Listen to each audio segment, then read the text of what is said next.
एक नेताजी चंपारण आए थे और उन्होंने कुल मिला के खोज के मुझ पर इल्ज़ाम लगाया था कि मैंने छावनी आरओबी का अलाइनमेंट बदल दिया।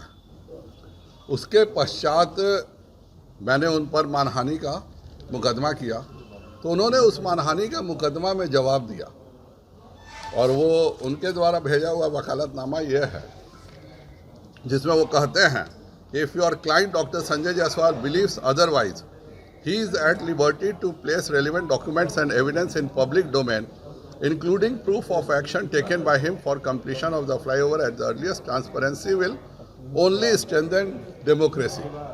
मतलब पारदर्शिता से ही जनतंत्र मजबूत होगा। तो उनकी बात को ध्यान में रखते हुए उन्होंने मुझ पे मुख्यतः दो आरोप लगाए।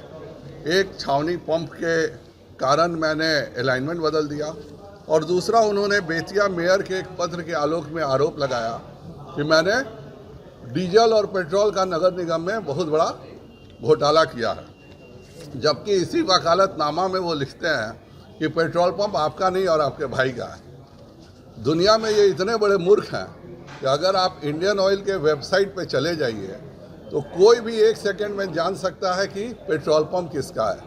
आज तक वो इतनी साधारण बात भी नहीं जान सके कि पेट्रोल पंप किसका है। कभी मेरा बात किया, कभी मेरे भाई का बात किया, जबकि दोनों गलत है। खैर, उससे मतलब नहीं है, मतलब इल्ज़ाम से है। यह रोड का भी एनएच से मैंने लिया है।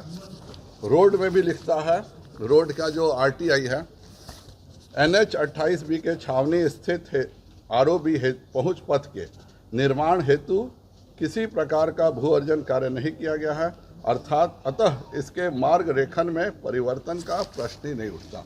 ये नेशनल हाईवे का भी रिपोर्ट है।